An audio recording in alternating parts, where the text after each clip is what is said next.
Hey everyone, it's me again. Today, I'd like to tell you a little bit of a story.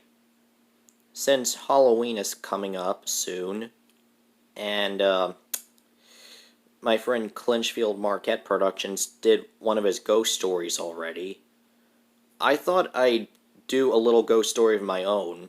This story's actually been in the works since last Halloween, to be honest. So, let us begin. This is the story of a big locomotive from the Frisco, and big as in biggest of its kind at the time.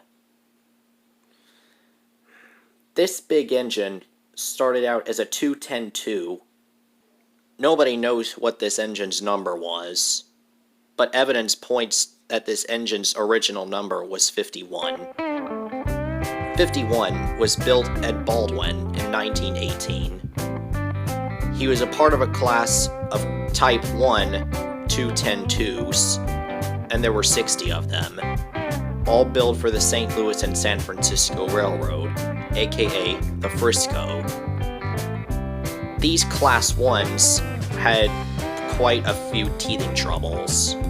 Their fireboxes leaked, and their Baker valve gear would have problems as well.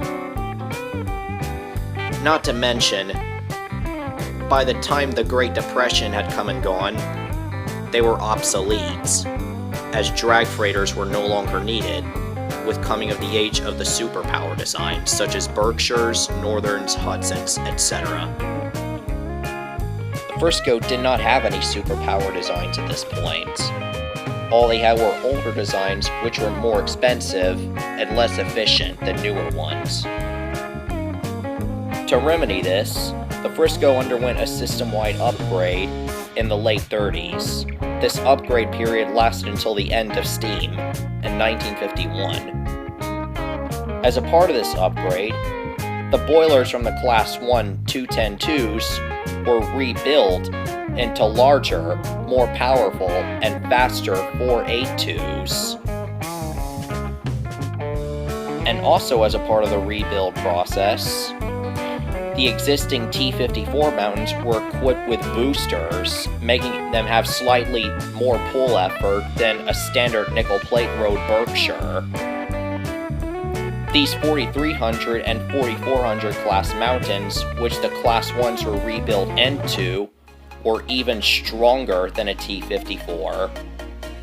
And because of this allowed these designs, once rebuilt, to compete with other superpower designs. Engine 51 was rebuilt into 4413, by which this point he had named himself Eugene. By this point, Eugene tried his very, very best to become a very efficient design since his creation as a Class 1, and because of this, he liked his new design. But he did not like his new number, 4413. Let me explain. When Eugene was first built in 1918 as number 51, he was always having troubles. His firebox leaked, and his valve gear always had problems, and all the other problems they had, of course. But then again, why am I repeating myself? Excuse me there. Anyway, because of this, Eugene really, really wanted to be a very efficient and productive engine. And so did the other 59 of his siblings. And at the end of the drag freighter era, when these superpower designs came into existence, they were no longer needed, as fast freight trains were taking over their jobs. So, all but two of Eugene's siblings, plus Eugene himself, were upgraded into these 4300 and 4400 heavy Mountains. 210-2's number 19 and number 40 were both scrapped and used for spare parts. As a result of these rebuilds, the former Class 1s would start to become a bit cocky and very rude, and nobody knew why this was so. Their only hypothesis was that the sudden mood swing was a result of having the boiler lifted onto a new frame. Because keep in mind, not only was the boiler reused, but everything above the running gear was also reused. Because for most of his life, especially after his rebuild, which took place in 1938 along with the other 57 of his siblings, Eugene believed solely in superstition, and was also an atheist, as much as I hate to say it. Because of this, Eugene knew that 13 was an unlucky number, and he also knew that in some other countries, 44 was also an unlucky number. And because of this, Eugene viewed himself as, air quote, a double jinx because of his number. And Eugene believed that the only way to keep the jinx from consuming him, even though there was no jinx. So anyways, 11 of the Class 1s were rebuilt into 4300 class mountains, and the remaining 23 Class 1s were rebuilt into 4400s. These 4400s were split into two groups, oil burners and coal burners. The oil burners were used for freight and passenger trains, but the coal burners were used for freight trains only. And even though there was supposedly not a jinx at all, and the Frisco didn't believe in jinxes at the time, Eugene believed that the only way to get his reputation back, because of his number, was to work extremely hard as he did when he was a Class 1. So because of this, immediately following his rebuild in 1938, he would start to work very hard. And often enough, to keep himself working, he would often rudely get in the way of other engines, even if he didn't have the higher priority. And whenever he did have a failure, it'd be because of the jinx or some other issue, he would always blame his failures on someone else, preferably a witness. And because of this, he would seemingly always get his way. But then World War II came, and all trains were either devoted to pulling troops or pulling war materials.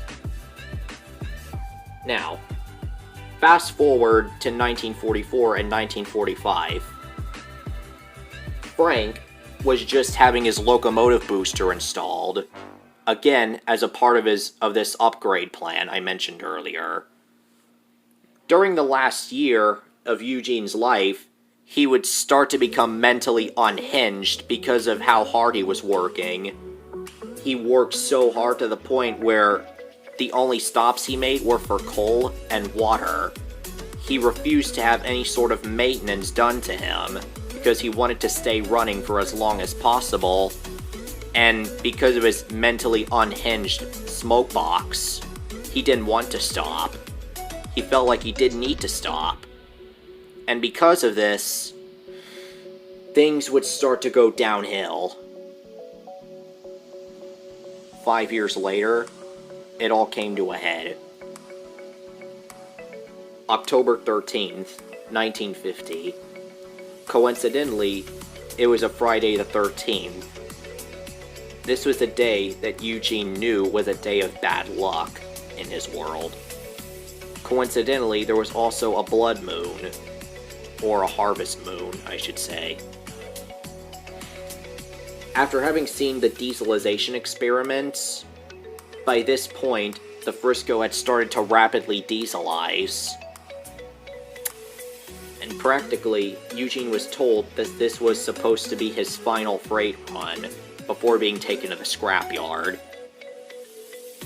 Eugene was determined to work as hard as he ever did, in hopes of staying on the roster.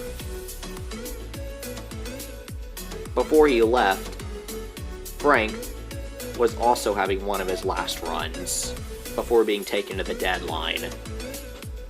He warned Eugene that this was a foggy night, but Eugene didn't pay any attention to him.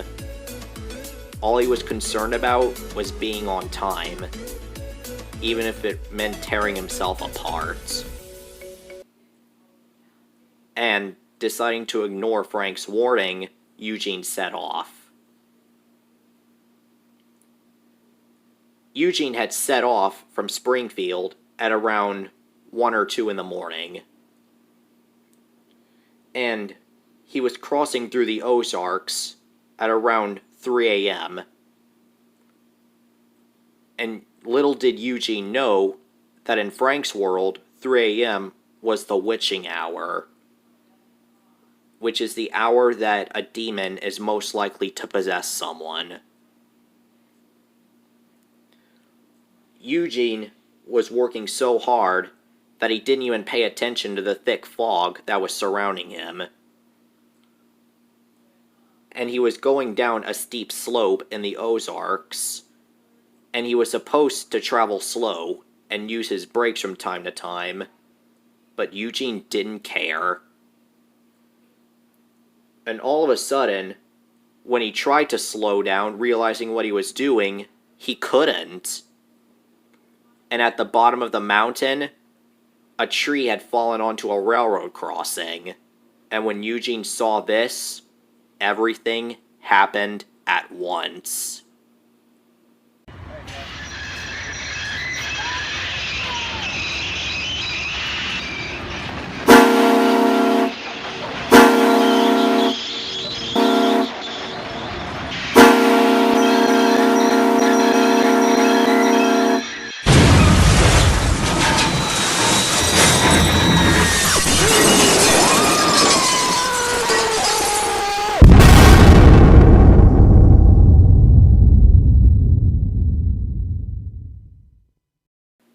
Eugene struck the downed tree on the crossing at a whopping 70 miles an hour.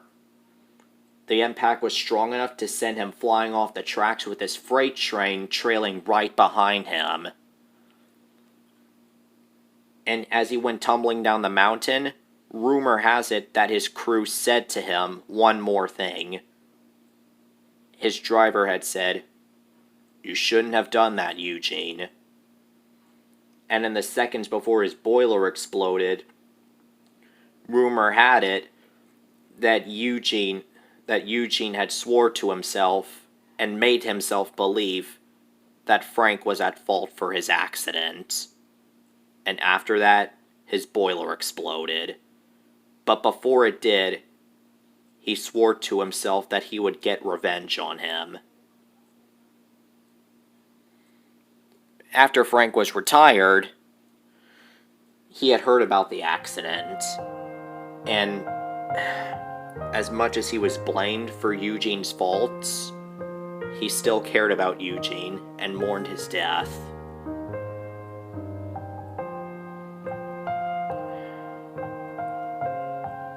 But then, Frank was restored to excursion service. And then he was retired again in 2002. And truth be told, when he was restored again for the Pigeon Forge, St. Louis and Northeastern Railroad, and when he became the Spirit of St. Louis, by this point he had almost forgotten about Eugene. Though, truth be told, the images of Eugene's death continued to scar him, as he read about it in the newspapers. What Frank didn't realize, however, was that all these years after the accident, railroad officials had tried to cover up the story and made it seem like Eugene was scrapped like any other engine. And when Eugene heard all about this in the afterlife, he finally snapped, and not in a good way, by far. By this point, because of the supposed jinx that's been cursing him, he is now known as Dread 13. And every night on the date of the accident, and every Friday the 13th, and every night of a blood moon, all at 3 a.m., the ghost of Eugene and his train reappear at the site of the accident. However, Eugene, now Dread 13, has other plans for the living. Dread 13's appearance is a bit frightening and a wee bit disturbing as well. Red steam, red fire from his firebox, red lights, and his once red number plate is now black, with red outlines and red numbers. He has scars going down both of his eyes, and his eye sockets are empty. In their places are two reptilian pupils, both red and with a little white glow coming from the center of them. And his headlight is also red and has a third eye, also reptilian, coming from it. However, the only engine Dread 13 is after is Frank, because in the final moments of the accident, Dread 13 had convinced himself that Frank was the cause of his accident, even though it wasn't true.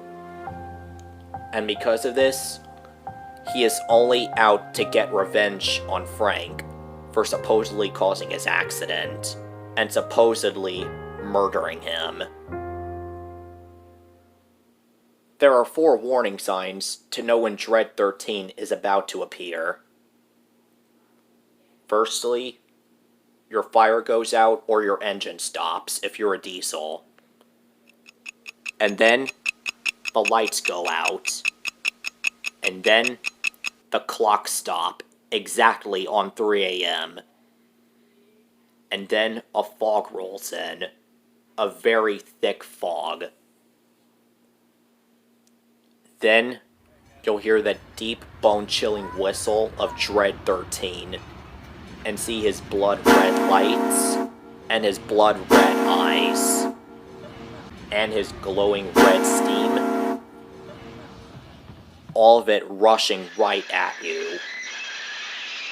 Try to block out the sound, and don't look at him at all costs, because if you do, you're dead, and can never return to the living at all. Rumor has it that anyone who has trespassed over Dread 13's wreckage site at the exact moment of 3 a.m. are taken away for good. And rumor has it that at least 15 engines, maybe more, have done this exact thing over the course of the last years since his accident. And rumor has it that this ghost is very hostile. And even if you touch a site of wreckage and then start running away, Dread 13 and the ghosts of the engines he killed in the past will all chase and attack you with every intent to succeed. So remember, do not go into the Ozarks at 3 a.m. on Friday the 13th, on the night of a harvest moon, or on October 13th. Stay away from Dread 13.